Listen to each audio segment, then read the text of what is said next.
Hello আমার family, আসসালামু আলাইকুম। কেমন আছো সকলে? আই হোপ তোমরা সকলে অনেক ভালো আছো। দেখো, অনেক দিনের অপেক্ষার ফল আজকে তোমাদেরকে দেখিয়ে দিলাম। আমি গিয়েছিলাম সায়েন্স সিটিতে, ঘুরতে গিয়েছিলাম। তো এটা আমি পার্ক সার্কাস স্টেশনে নেমে আছি, নেমে গিয়ে তোমাদেরকে দেখাচ্ছি। প্রথম থেকে যে শ্যুট করব, সত্যি কথা বলতে এত শরীরটা খারাপ লাগছিল। আর আমার যেহেতু শরীরের অবস্থাটা খুব একটা ভালো নয়, আমি জার্নি করলেই অসুস্থ হয়ে যাই। তো আমি ওইদিকে কথাবার্তা বলতে বলতে যেহেতু এপারে চলে এসেছি, দেখো আমি সায়েন্স সিটির মধ্যে ঢুকে গেছি আর পুরোটা রাউন্ড করে তোমাদেরকে দেখিয়ে দিচ্ছি। আর সত্যি কথা বলতে আমি যে এইরকমই সায়েন্স সিটি যেতে পারবো সেটা আমার স্বপ্নের বাইরে ছিল। যেহেতু তোমরা জানো আমি এখন বাইরে ঘাটে খুব একটা বের হই না। আমার নন্দাইয়ের যেহেতু পাস ছিল, সে যেহেতু আমার নন্দাই যেহেতু সায়েন্স সিটিতে কাজ করে, ওখানে ওনার কটা পাস পেয়েছিল বলে সেই জন্য করে আমাদেরকে বলেছিল পুরো আমরা A to Z যা যা চলেছি সব কিছু ফ্রিতে। তো এখানে দেখো ছোট বাবু, তারপরে আমার আপার মেয়ে দুটো, বড় বাবু সবাই মিলে খেলা করছে এখানে হাত দিয়ে। আর আমি তো কিছু বুঝি না, আমি কিছু জানিও না। তোমাদের দাদাভাইকে বলেছি একটু শ্যুট করে নিতে, তাই তোমাদের দাদাভাই দেখো কি সুন্দর লাগছে। এখান থেকে উপরে যখন উঠেছিলাম তখন আর কি উপর থেকে এত সুন্দর লাগছে। যে কোনো জিনিস যেন সামনাসামনি দেখাটা সত্যি খুব অনেক লাকি ব্যাপার লাগে। তো এখানে দেখো আরও অনেক কিছু যা করছি এত আনন্দ লাগছে। ছোটোবাবু, বড়োবাবু, তারপরে আমাদের সাফা, আমাদের বড়োবাবু আমার ননদের দুটো মেয়ে, তারাও প্রচুর পরিমাণে আনন্দ করেছে। আমরাও আনন্দ করেছি, একেবারে এতই আনন্দ করেছি পা ব্যথা হয়ে গেছিলো। যেন রাত্রেবেলা যখন বাড়িতে এসেছি তখন আর কোনো সাড়া ছিল না। তো আমি কিন্তু কোনো জিনিসের নাম জানি না, আমি শুধু ঘুরেছি। যা বলার বড় ননদ যেহেতু সঙ্গে ছিল, সে আমাদেরকে সব কিছু বলে বলে দিয়েছে। আর আমি সত্যি কথা বলতে কিছু মাথায় নেই।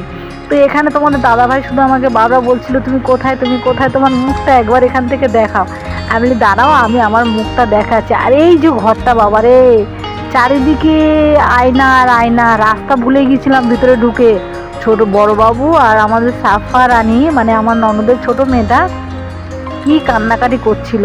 তো তার মধ্যে চলে এসেছি। দেখো এখানে না আমার ছোটোবাবু ওখানে 4টে শো দেখেছি। 4টে শোয়ের মধ্যে এই যে শোটা যেটা তোমাদেরকে দেখাচ্ছি, এটা কিন্তু আমার ছোটোবাবু প্রচুর পরিমাণে ভয় পাচ্ছিল। আমাদের যেহেতু চশমা পরে ভিতরে দেখতে হয়েছিল এটা, আর যেন মনে হচ্ছে এই যে ঢিলগুলো এসে চোখে পড়ছে, এই মনে হয় চাঁদ এসে আমাদেরকে ধাক্কা দিল, এইরকমই ব্যাপার, যেন পাহাড়গুলো এসে আমাদেরকে ঢেকে দিয়ে চলে যাচ্ছে। ছোটোবাবু খুব ভয় পাচ্ছিল। কিন্তু আরও বাদবাকি যে শোগুলো দেখেছি সেগুলো কোনো ভয় নেই, কোনো কিছু ভয় পায়নি। কিন্তু এই শোটাতে ছোটোবাবু প্রচুর পরিমাণে ভয় পেয়ে গেছিলো। আর এদিকে দেখো বাইরে চলে এসেছি। তারপরে প্রথম ফার্স্ট ঢুকে মত্তর ওই শোটা আমরা দেখে নিয়েছিলাম। তারপরে কিন্তু এপারে চলে এসেছি। দেখো তোমাদের দাদাভাই বলছে তুমি ওখানে গিয়ে দাঁড়াও। তো আমি দাঁড়িয়েছি, চারিদিকটা এত সুন্দর লাগছে। আর এই যে দেখো সামনেটা, আর এখান থেকে আমরা অপেক্ষা করছিলাম আমার নন্দাই কখন আসবে। তো আমাদের নন্দাই চলে এসেছিলো, আবার হুটপাট করে ভিতরে ঢুকে গেলাম। আর এই যে গাড়িটা দেখতে পাচ্ছ, ও বাবা, এই গাড়ির মধ্যে যখন আমরা ঢুকেছি একটা লোক তো এলো, মোমবাতি জ্বালালো, তারপরে মোমবাতি জ্বালিয়ে সাইকেল চালানো শুরু করলো। সাইকেল চালিয়ে ওই যে পাহাড়ের উপর থেকে নিয়ে গিয়ে আমাদের ফেলে দিচ্ছিল। পাহাড়ের উপর থেকে ধুমধাম করে পড়ে যাচ্ছি, এখানে গিয়ে মনে হয় ধাক্কা খাচ্ছে, ওখানে গিয়ে মনে হয় ধাক্কা খাচ্ছে, এরকম ব্যাপার। আর ওই যে আয়নার ঘরটা আরেকবার তোমাদেরকে দেখিয়ে দিলাম। আর এখান থেকে তোমাদের দাদাভাই বলছিল, আমি তোমাদেরকে ফার্স্ট বললাম তো, আমি মুখটা দেখাচ্ছি, কতগুলো মুখ বেরিয়েছে ওর মধ্যে থেকে। আমি গিয়েছিলাম অনেক ছোটোবেলা, আর এটা ডিয়ানা রমা কার্টুনে আমার ছোটোবাবু বড়োবাবু এগুলো যখন দেখে, ওদের কিন্তু সবসময় জন্য আশা ছিল যে এরকমই কিছু একটা করবে। কিন্তু আশা তো নিরাশা হয়নি, আশাটা পূরণ হয়েছে যে কোনোভাবে। তো এখানে দেখো তোমাদের দাদাভাই কইটুকুনি হয়ে গেছে। আয়নাটা এমন একটা অবস্থা, লম্বা লম্বা মানুষগুলো একটুকুনি হয়ে যাচ্ছে, একটু করে মানুষগুলো তারাও লম্বা হয়ে যাচ্ছে, এরকমই ব্যাপার। তো সত্যি খুবই মজা করেছি আমরা। আর সিরিনের অবস্থা দেখো, খুব আনন্দ করছে। ভিডিও দেখে তোমরা তো বুঝতে পারছো তাদের নাচ গান কী অবস্থা। আর এদিকে ছোটোবাবু বলছে মামা ও কাঁচের ভিতরে ঢুকে বসবে, বলছে জানো কাঁচের ভিতরে ঢুকে বসলে ওটা তো ভেঙে যাবে, তাই ওকে আবার সরিয়ে নিয়ে চলে এলাম। সত্যি কথা বলতে প্রচুর পরিমাণে আনন্দ করেছি, প্রচুর পরিমাণে। আজকে হয়তো এক জায়গায় কন্টিনিউভাবে বসে আছি, বসে থাকতে থাকতে সত্যি কথা বোরিং ফিল হয়ে গেছে। তো ভেবেছিলাম যে হয়তো কোথাও বের হব না বা কোথাও যাব না। তো দেখো আমার নন্দাই যেহেতু আমাদেরকে বললো, আর সত্যি কথা বলতে আমার ননদ নন্দাই আমাদেরকে প্রচুর পরিমাণে হেল্প করে। আর আমাদের হাতে যেহেতু টাকা ছিল না, ফার্স্ট ভেবেছিলাম যাব না, তারপরে আমার নন্দাই বললো যে সব কিছু ফ্রি, টাকা লাগবে না, তোমরা এসো। তা আমরা যখন গিয়েছি, সত্যি কথা এখান থেকে মানে হোগলা স্টেশন পর্যন্ত যে গাড়ি ভাড়াটুকু লাগে সেই গাড়ি ভাড়াটুকু দিয়েছি, বাদ বাকি কিন্তু কোনো একটা টাকা আমরা খরচা করিনি। সবই আমার বড় ননদ আর আমার নন্দাই মানে আমার দুলা ভাই সবই খরচা করেছে। তো তার মাঝখানে দেখো মাছ দেখেছি, মানে আমরা যা যা দেখেছি সবই তোমাদেরকে শেয়ার করব, কিন্তু তোমাদের ভালোবাসাটা স্কিপ না করে পুরোটা দেখো। আশা করছি তোমাদের এই ভিডিওটা খুবই ভালো লাগবে। যারা যারা ভাবছো সায়েন্স সিটিতে এখনও আসোনি, এসে ঘুরে যেতে পারো, সত্যি তোমাদের কিন্তু খুব ভালো লাগবে। আমি গিয়েছিলাম হোস্টেল লাইফে, দুবার গিয়েছিলাম। আমাদের একটা আন্টি ছিল, হোস্টেল থেকে নিয়ে গিয়েছিলো আমাদের সকলকে স্কুল থেকে। তো আমরা দুবার গিয়েছিলাম, তখন অনেক ছোট ছিলাম, অত জ্ঞান হয়নি এইসব বিষয়ে। আমি যখন গিয়েছিলাম তখন কিন্তু সায়েন্স সিটিটা এইরকমই ছিল না, অন্যরকম ছিল। আর আমি যখন এবারে গেছি, যেহেতু অনেকটা লং হয়ে গেছে বয়সের সঙ্গে, তা আমি তখন গিয়ে সব কিছু গুলিয়ে গেছে। আমি শুধু একটা মানে আমার একটা খুব ভালোভাবে মনে আছে, আমি যখন ছোটোবেলা সায়েন্স সিটি গিয়েছিলাম, আমার একটা আন্টি ছিল, অ্যানামারিয়া আন্টি। তো ওনার যেহেতু চুলটা মানে কোমরানো চুল ছিল, আর ওখানে একটা কারেন্টে কিছু একটা বক্স টাইপের ছিল, উনি হাত দিয়েছিল, দেওয়ার পরে না ওনার চুলগুলো সব এরকমই একদম পুরো খাড়া দিয়ে উঠেছিল। তো যাই হোক, আমি এবারে তোমাদের সঙ্গে কথা বলতে বলতে আরেকটা মানে এতে চলে এসেছি, যেহেতু এই যে ডাইনোসর, তারপরে মানে যা যা পশু পাখিগুলো আছে আর কি, সেগুলো সব দেখার জন্য। আর ছোটোবাবু তো খুব আগ্রহ হয়েছিল এই জিনিসটা দেখবে, ছোটোবাবু বড়োবাবু, তারপরে আমার দুটো মানে আমার আপার দুটো মেয়ে, তারা খুব আগ্রহ হয়েছিল। আপা আমাকে তো ফার্স্ট বলছিল জানো এটা বাইরে ছিল, আর এটা যখন বাইরে ছিল তখন মনে হতো ডাইনোসরগুলো মনে হয় তোমাকে এই খেতে আসছে, অনেক বাচ্চা ভয় পেয়ে যেত। কিন্তু এখন যেহেতু ভিতরে করে দিয়েছে আর গাড়ি যাচ্ছে পাশ থেকে, ওগুলো একটু অনেকটা লংয়ে আছে, অসুবিধা আর কিছু নেই। তো তোমাদের দাদাভাই এখানে খেলা করছে, দেখো আমাকে বললো তুমি একটু ভিডিওটা শ্যুট করে দাও। তো আমি একটু ভিডিওটা শ্যুট করলাম। আর এই যে ভিডিও শ্যুট করাগুলো সব দেখতে পাচ্ছ, সবই তোমাদের দাদাভাই শ্যুট করেছে। আর এদিকে এত ভালো লাগছে, এত ভালো লাগছে, আর তোমাদেরকে কি বলবো, সত্যি কোনোদিনও স্বপ্নে ভাবিনি যে বিয়ের পরে, হ্যাঁ গেছি অনেক জায়গায় গেছি, কিন্তু স্পেশালি বাচ্চাদের সঙ্গে তো কোথাও যাওয়া হয় না খুব একটা। আর বাচ্চাদের সঙ্গেই ফার্স্ট গেলাম, তারপরে আপা ছিল সঙ্গে, আমার দুলাভাই ছিল সঙ্গে, সবার সঙ্গে ছিল। আর এখানে চলে এসেছি না ইতিহাসের আদিম যুগের কিছু কথাবার্তাগুলো জানার জন্য, মানে ভিডিওগুলো দেখার জন্য। আমরা তো ইতিহাসে অনেক কিছু পড়েছি বলো, সেগুলো আজকে নিজের চোখে দেখার জন্য চলে এসেছি। বেশ ভালো লেগেছে সবগুলো দেখতে। আর আশা করছি তোমরা দেখলে বুঝতে পারবে আদিম মানুষ কেমন ছিল বা তারা কিভাবে কি করেছে, সেগুলো তো ইতিহাসে আমরা অনেকে পড়েছি, কিংবা এখানে দেখলেও তোমাদের অনেকটা ক্লিয়ার হবে। তো তোমরা সবাই দেখো, আর তোমাদের সকলের কাছে রিকোয়েস্ট করছি ভিডিওটা কেউ কেটো না, ভিডিওটা কমপ্লিটভাবে দেখো। আর আশা করছি তোমাদের ভিডিওটা সত্যি খুব ভালো লাগবে। আমরা তো খুব মজা পেয়েছি। তোমাদের বাড়ি যদি কারোর বাড়ি বাচ্চা থাকে, তোমরাও তোমাদের বাচ্চাদেরকে নিয়ে ঘুরে আসো, দেখবে আশা করছি তোমাদের বাচ্চাদেরও খুব ভালো লাগবে।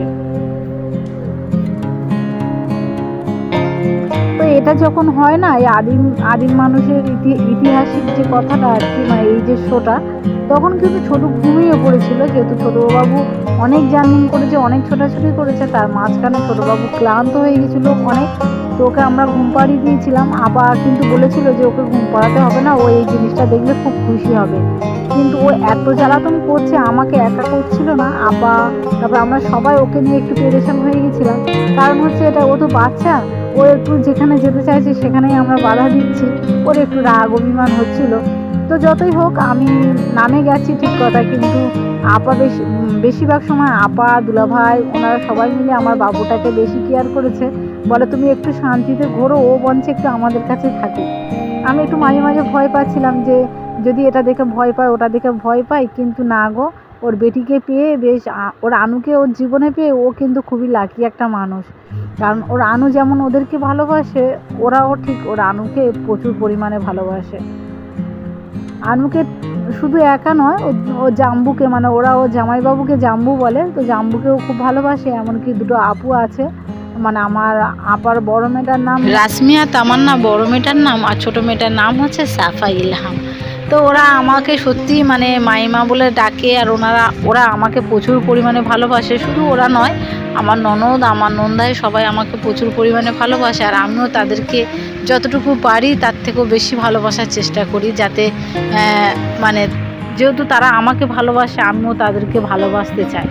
তো দেখো এখানে ঐতিহাসিক ব্যাপারটা তোমরা কিন্তু একটু মন দিয়ে দেখো, আশা করছি তোমাদের ভালো লাগবে। তো আমাদের ওই পাটটা দেখা হয়ে গেছে, এবারে একটু চলে এসেছি বাইরে। সিরিন বললো মাম্মা এটা চড়বো, তো সিরিনের সঙ্গে সঙ্গে সব কটা বাচ্চা চলে এলো চড়বে বলে। তোমাদের দাদাভাই আমাকে বলছিল তুমি চড়ো, কোনো দিনও হয় বলো এইখানে বাচ্চারা চড়বে আর সেখানে আমাকে বলছে চড়ার জন্য। তো যাই হোক, ছোটুকে তো সিরিন তো বসে গেল, এখানে ছোটুকেও বসিয়ে দিলাম। ছোটুও চড়ছে, বেশ আনন্দ পাচ্ছে। আর তার মাঝখানে তোমাদের দাদাভাই একটু চারিদিকটা ঘুরিয়ে তোমাদেরকে দেখাচ্ছি। চারিদিকটা দেখতে এত সুন্দর লাগছে আর কি বলি তোমাদেরকে। আর তারা তো খুবই খুশি হয়েছে, আর মাঝখানে না খুব জোরে খিদে পেয়ে গেছে। তো খাবো কি করব না করব তাই আর কি ভাবতে ভাবতে অবাক হয়ে যাচ্ছিলাম যে কিছু একটা তো খেতে হবে আমাদের। তো যেহেতু আজকে কিন্তু খাওয়া দাওয়া বলতে আমার নন্দাইয়ের ওখানে খাবো, নন্দাই যে অফিসে কাজ করে ওখানেই খাবো। আর এদিকে কিন্তু ছোটোবাবু বড়োবাবু আমরা সকলে মিলে চলে এসেছি একটু আইসক্রিম খেতে। আইসক্রিম খেয়ে চলে এসেছে এদিকে, যেখানে আমার মানে আমার দুলাভাই যেখানে কাজ করে আর কি, সেখানে চলে এসেছি। মানে ওখানে যেহেতু আমাদের খাওয়া দাওয়ার প্রোগ্রাম ছিল, তো ওখানে খাওয়া দাওয়া করার পরে আমার ননদের মেয়ে মানে আপার ছোটো মেয়েটা, আর এদিকে তোমার সিরিন আর ছোটু, ওরা কত আনন্দ করে নাচ করছে দেখো। এটা মনে মনে হচ্ছে না মানে ওদেরকে নিয়ে যে ঘুরতে বেরিয়েছে, মানে ঘোরাটা আমাদের সাকসেসফুল হয়েছে। মাঝে মাঝে কি বলো তো, এক জায়গায় বন্ধ থাকলে না বাচ্চাগুলো সত্যি অসুস্থ হয়ে যায়। আমাদের অনেক দিন ধরে আমরা বাইরে ঘাটে বেরোইনি, আর সত্যি কথা আর্থিক অবস্থাটা এমন অবস্থা যে বাইরে ঘাটে বেরোতে গেলে 10-12 আমাদের ভাবতে হয়। তো ননদাই যেহেতু বারবার বলছে বলে সেই জন্য কিন্তু আমরা বেরিয়েছি, আর সত্যি বেরিয়ে দেখতে পেলাম, অনেক খুশি হয়েছি। আর এই ডাইনোসরটা দেখলে তো কী অবস্থা, ডাইনোসরটা দেখে আমি নিজেই ভয় পেয়ে গিয়েছিলাম ফার্স্ট। আর দেখো ছোট্ট বাচ্চার মতন আমি ঠিক দোলনাতে বসে গেছি। আর আমার এই ভিডিওর মধ্যে যদি কথাবার্তার মধ্যে যদি কিছু ভুল হয়ে থাকে অবশ্যই কিন্তু তোমরা আমাকে মাফ করে দিও। কারণ হচ্ছে এটাই, আমি এখানে কিন্তু হাফ জিনিসপত্র মানে নাম জানি না, আমি শুধু তোমাদেরকে দেখাতে পারবো গো, এর পরে কি ওটার পরে কি আমি কিছু তোমাদেরকে বলতে পারবো না, কারণ আমি সত্যি এসব জিনিসপত্রের নাম জানি না। আমাকে বলেছে, আমি কিন্তু সবই ভুলে গেছি, মনে নেই জানো, সত্যি কথা বলতে সবই ভুলে গেছি। তো এবারে দেখো আমার খুব ইচ্ছা আছে আমি ওটা চড়বো, কখনো চড়িনি আগে, আন্টির সঙ্গে 2বার গিয়েছিলাম কিন্তু আমার চড়া হয়নি, আমি চড়তে পারিনি। আর ইচ্ছা আছে আমি দুলাভাই, আমি আমার আপাকে বলছিলাম যে আপা ওই চড়তে দেবে তো, তাই বললো হ্যাঁ চড়তে দেবে, কেন চড়তে দেবে না। কিন্তু আমি না একটু দমন করে ভয় করেছিলাম। তো যাই হোক, ওখানে তো একটু দেখলে তোমরা পশু পাখি দেখলে, এখানেও একটু কিছু পশু পাখি দেখে নাও, আশা করছি তোমাদের খুব ভালো লাগবে। আর আমার ছোটো বাবু তো এই ডাইনোসরটা দেখে কি জোরে চেঁচিয়ে উঠেছে, ওর মুখের কাছে পুরো কি বড় মাথা দেখো আর কি বড় শরীরটা দেখো। মানুষ কিন্তু নর্মালি ভাববে আর কি কাছে গোড়া থেকে কী হালে ডাকছে, ওরা যেন গঁ করে ডাকছে। তো ওই যে পাখিটা কি পাখি আমি জানি না, আমার দুলাভাই একটা করে নাম বলে দিচ্ছিল, তারপরেও না বুঝতে পারছিলাম না। আর আমি সত্যি কথা বলতে আমার ব্রেন শক্তি প্রচুর পরিমাণে কম, তো হোক ওইদিকে সব কিছু মনে রাখতে পারি না আর মনে রাখার চেষ্টা করি না। তবে ঘুরতে গিয়ে অনেক কিছু ভালো লেগেছে, অনেক কিছু শেখার আছে এখানে। স্পেশালি বাচ্চাদের নিয়ে আসলে বাচ্চাগুলো তো প্রচুর পরিমাণে খুশি হবে, আর আমি তো খুশি করতে গিয়ে উল্টে অসুস্থ হয়ে পড়েছি। অবশ্যই তারা আমার খুশি করার জন্য নিয়ে গিয়েছিল, আর আমি সত্যি খুব খুশি হয়েছি। কিন্তু তার মাঝখানে হচ্ছে এটাই যে আমি না অসুস্থ হয়ে গিয়েছিলাম, কারণ আমি তো অপারেশনের পরে আমি কিন্তু লং ড্রাইভ করতে পারি না, একটু হাঁটতেও পারি না। একটু হাঁটতে গেলে আমার মানে প্রচুর পরিমাণে পাটাগুলো ব্যথা করে ফোলে। তো সেই অবস্থা আমার সঙ্গে হয়েছিল। আমি যে ওখান থেকে কি কষ্ট করে বাড়িতে এসেছি, আর বাড়িতে এসে দুটো পায়ে অন্না দিয়ে ভালোভাবে টাইট করে বেঁধে তবে কিন্তু আমি ঘুমিয়েছিলাম, কারণ আমার দুটো পা যন্ত্রণাতে ছেড়ে যাচ্ছিলো, এরকমই ব্যাপার। তো আমি কিন্তু তোমাদের এপারটা ঘুরিয়ে দেখিয়ে দিলাম, কেমন লাগলো অবশ্যই কিন্তু তোমাদেরকে বারবার ধরে আমি বলছি, তোমরা কিন্তু কমেন্ট করে আমাকে জানাবে যে আমার এই ভিডিওটা তোমাদের কেমন লাগলো। যতটুকু পারছি ততটুকু আমি তোমাদেরকে শেয়ার করার চেষ্টা করছি, আর আমরা যতটুকু দেখেছি ততটুকুই আমরা তোমাদেরকে শেয়ার করতে পারবো। তো তো আমাদের তো খুব ভালো লেগেছে, আমার বাচ্চারা প্রচুর পরিমাণে আনন্দ করেছে। তোমরাও তোমাদের ফ্যামিলি মেম্বারদেরকে নিয়ে যাও, তারাও বেশ আনন্দ পাবে। তবে হ্যাঁ, এইগুলো দেখতে কিন্তু বেশ ভালো লেগেছে। আর এর মধ্যে অনেক শেখার জিনিসপত্র আছে যেগুলো তোমরা শিখতে পারবে কিংবা বাচ্চাগুলোও শিখতে পারবে। যেমন তোমাদেরকে দেখায়, এই যে জিনিসগুলো দেখো, এগুলো কিন্তু আগের যুগে এই জিনিসগুলো ঘটেছিল। যেমন এই মাটির জিনিসপত্র তৈরি করা, তারপরে তাঁতের জিনিস তৈরি করা, সব কিছু এর মধ্যে সব ভালো ভালো শিক্ষার জিনিসপত্র আছে যেগুলো আমাদের জানার দরকার কিংবা আমাদের শেখার দরকার। তো আমি কিন্তু মানে এক সময় শুনেছিলাম যে সায়েন্স সিটিতে এইগুলো আছে, কিন্তু সত্যি কথা বলতে আমি আন্টিদের সঙ্গে যখন এসেছিলাম তখন কিন্তু এইগুলো কিচ্ছু ছিল না। আমার অনেক ছোটোবেলার কথা আমি তোমাদেরকে বলছি, তখন কিন্তু এগুলো ছিল কিনা আমার ঠিক মনে নেই, তবে এগুলো আমরা কিছু দেখিনি। তো এখন যখন এগুলো দেখছি সত্যি খুব ভালো লাগছে যে মানে আমরা গ্রামের দিকেও এখনও আছে এগুলো, যে মানুষ কত কি হাতে তৈরি করে। কিন্তু আগে দেখো মানুষ কত, মানে আগে মানুষ ডাক্তারখানাও যেত না, বাড়িতে মানে যে বাড়িতে অনেকে এই জিনিসটা দেখো, বাড়িতে অনেকে আছে না, বাড়িতে ডাক্তার দেখায়, বাড়িতে চিকিৎসা করতো, তা বাড়িতে এই চিকিৎসা এরকমইভাবে চিকিৎসা করতো। তো আমি হয়তো তোমাদেরকে ক্লিয়ারভাবে বলতে পারছি না, তার জন্য তোমাদের সকলের কাছে রিকোয়েস্ট করছি, যদি আমার কিছু ভুল হয়ে থাকে মাফ করে দিও। কিন্তু আমি সত্যি ক্লিয়ারভাবে বলার চেষ্টা করছিলাম, কিন্তু আমি যতটুকু জানি ততটুকুই বলার চেষ্টা করছি, তার বেশি আমি তোমাদেরকে বলতে পারবো না। তো এপারে কিন্তু দেখো জিনিসগুলো কি সুন্দর লাগছে, কি সুন্দর লাগছে। সব থেকে ইন্টারেস্ট জিনিস লেগেছে কিন্তু আমার ওইটাই, যে সাইকেলে করে টাইম মেশিনটা আমার সব থেকে বেশি ভালো লেগেছে। ওর মধ্যে ঢুকে যে মানে কি দেখলাম আর কি বলবো, পাহাড়ের উপর থেকে লোকটা কোথায় ফেলে দিচ্ছে আমাদের, কোথায় এখানে গিয়ে ধাক্কা মারছে, কোথায় ওখানে গিয়ে ধাক্কা মারছে, যেখানে গেছি সেখানে চশমা পরিয়ে দিয়েছি। 4টে শো দেখেছি, 4টে শোয়ের মধ্যে 3টে শোয়ের মধ্যে চশমা পরে দিয়েছে, আর একটা শোতে চশমা পরতে লাগেনি। তো এদিকে দেখো আটা করছে আর কি। এখানে কত সুন্দর সব কিছু ক্লিয়ারভাবে সব কিছু দেখানো যাচ্ছে, যে আগে মানুষরা কীরকমভাবে কীভাবে কী করতো। আর এখানে দেখো নৌকাটা বানিয়েছে, দেখো কত সুন্দর নৌকোটা বানিয়েছে, বেশ ভালো লাগছে। আর সত্যি দেখো তাঁতের শাড়ি তৈরি করে। তো আমার সত্যি খুব ভালো লেগেছে। আমি তোমাদের বারবার বলছি তোমরা এসো, তোমাদের বাবুদেরকে নিয়ে এখান থেকে ঘুরিয়ে যাও, আশা করছি তোমাদের খুব ভালো লাগবে।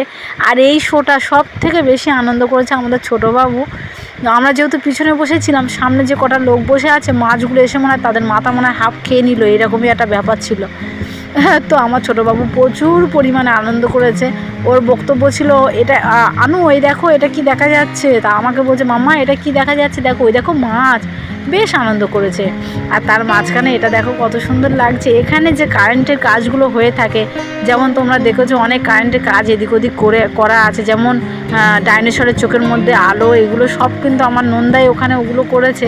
আমি যখন ওখানে গিয়েছি, আমার ননদ যখন আমাদেরকে বলছে যে ওগুলো আমার নন্দাই করেছে, আমাদের যেন কি ভালো লাগছে, যেন যে যত হোক আমার দুলাভাই নিজে হাতে ওগুলো করেছে। আর এখানে ট্রেন ছিল, যেন ট্রেন চললাম, আর এখানে সন্ধ্যের পর থেকে প্রচুর পরিমাণে মশা বলে এখানে লোকেরা ওই একটা যে ধোঁয়া দেখালাম, ওই ধোঁয়াটা দিয়ে থাকে যাতে চারিদিকে মশাগুলো যাতে চলে যায়।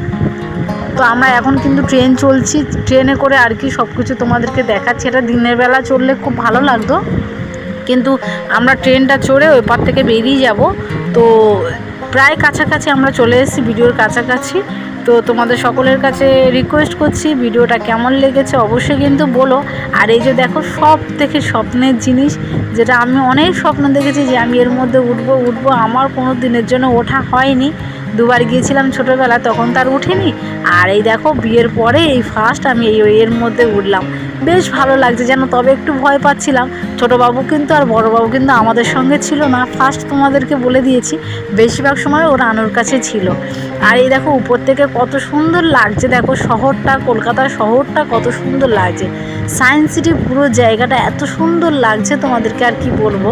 ফোনের মধ্যে আর অন্ধকার হয়ে গেছে যেহেতু, আর তবুও যতটুকু দেখতে পেয়েছি আমি ঠিক সেইভাবে তোমাদেরকে দেখাচ্ছি।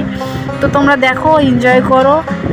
তোমাদের যদি ইচ্ছা হয় তোমরা গিয়ে ঘুরে এসো, আশা করছি তোমাদের খুব ভালো লাগবে। আর ছোটোবাবু সিরিন ছিল ওর আনুর কাছে, আমি আর তোমাদের দাদাভাই পিছনে বসেছিলাম, আর ও জাম্বুও সঙ্গে ছিল। তো ওরা সব কজন একটাইতে বসেছে, আমি আর তোমাদের দাদাভাই আর একটাইতে বসেছি।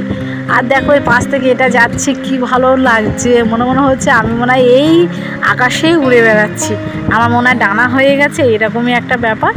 তো তোমাদের এই ভিডিওটা কেমন লাগলো অবশ্যই কিন্তু আমাকে কমেন্ট করে জানাবে। আর তোমরা যারা এখনও আসোনি, হয়তো ভাবছো যে আসবে, তোমরা এসে খুব তাড়াতাড়ি এসে ঘুরে যাও, আশা করছি তোমাদের খুব ভালো লাগবে। আর আমার তো বেশ লেগেছে, আমার বাবুরাও খুব এনজয় করেছে, সঙ্গে আপা দুলাভাই আমরা সবাই মিলে খুবই আনন্দ করেছি। তো তোমাদের সকলকে অনেক ধন্যবাদ, সুস্থ থাকবেন, ভালো থাকবেন, খুদা হাফিজ।